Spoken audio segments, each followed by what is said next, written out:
தமிழ்நாட்டில் இருக்கும் கண்ணகி கோவிலுக்கு ஆண்டுக்கு ஒரு முறை மட்டுமே செல்ல முடியும். அதுவும் அந்த சித்திரை பௌர்ணமி அன்னைக்கு மட்டும்தான் போக முடியும் அப்படிங்கிற ஒரு நிலை இருக்குது.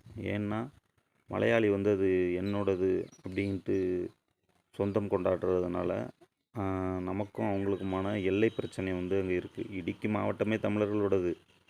இடுக்கி மாவட்டம் தமிழர்களோடது. இப்போ தேவிகுளம், பீர்மேடு பல பகுதிகள் கேரளாவில் இணைக்கப்பட்ட பல ஊர்கள் வந்து தமிழர்களோடது. இன்றைக்கி பார்த்திங்கன்னா அந்த இன்று இல்லை, கிட்டத்தட்ட ஒரு அந்த இடம் கண்ணகி கோயில் கண்டுபிடிக்கப்பட்டதிலிருந்து அங்கே தொடர்ச்சியாக தமிழர்கள் போயிட்டுருக்காங்க, போகிற வழக்கம் இருக்குது. கண்ணகி வந்து அங்கே போய் இருந்ததாக சிலப்பதிகாரத்தோட இதை வச்சு சான்றுகளை வச்சு கண்டுபிடிச்ச கோவில் தான் அது. அது தமிழ் மன்னர் கட்டிய கோவில். ஆனால் அதை வந்து இன்றைக்கி வந்து பார்த்திங்கன்னா மலையாளி வந்து ஆக்கிரமிக்க பார்க்குறான். அதனால் பார்த்திங்கன்னா தொடர்ச்சியாக தமிழர்கள் வந்து அங்கே ஆண்டாண்டு வந்து அந்த கோவிலுக்கு செல்வது வழக்கம். இது வந்து தமிழ்நாடு அரசு வந்து இதுவரைக்கும் இதை பற்றி பேசியதே இல்லை. பேசியதே இல்லை. அந்த கோவிலை வந்து தினமும் வழிபடுற மாதிரி திறந்து வைக்கலாம்.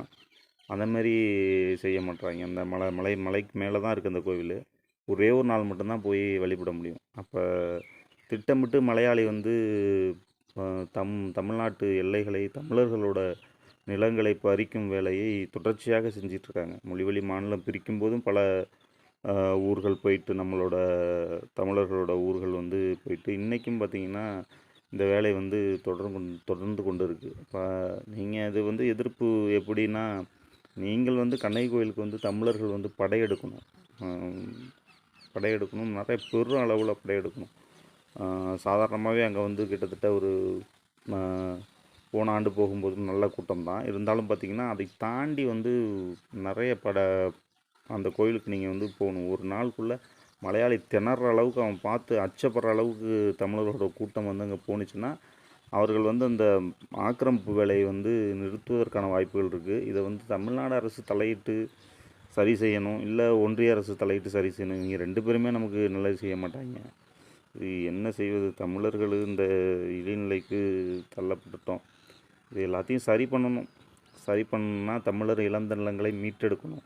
அதுக்கு எல்லை மீட்பு போராளிகள் போல் போராடி தான் அதை மீட்டெடுக்க முடியுமே ஒழிய சும்மா எதுவும் செய்ய முடியாது. அதனால் தமிழர்கள் வந்து தொடர்ச்சியாக அந்த கண்ணகி கோயிலுக்கு, மங்களாதேவி அப்படின்ட்டு அந்த பகுதியில் சொல்லுவாங்க, ஆனால் அது கண்ணகி கோயில். அந்த கண்ணகி கோயிலுக்கு வந்து நீங்கள் தமிழர்கள் வந்து ஏப்ரல் 23 இந்த ஆண்டு இப்போ வரப்போகுது, ஏப்ரல் 23ஆம் தேதி தயவு செய்து தமிழர்கள் வந்து அந்த கோவிலுக்கு போய் பாருங்கள். அது நம்ம சேர மன்னர் கட்டிய கோவில், தமிழ் மன்னர் கட்டிய கோவில். அதனால் தயவுசெய்து அங்கே போயிட்டு இந்த முறை அனைவரும் சென்று பார்த்துட்டு வாங்க. ஒரு நாள் மட்டும்தான் திறந்திருக்கும், ஏப்ரல் 23 மட்டும்தான், சித்திரை பௌர்ணமி அன்று மட்டும்தான் திறந்திருக்கும். மலையாளி முழுக்க ஆக்கிரமித்து மலையாள காவல்துறை தான் மேலே பூரா நிற்பான்.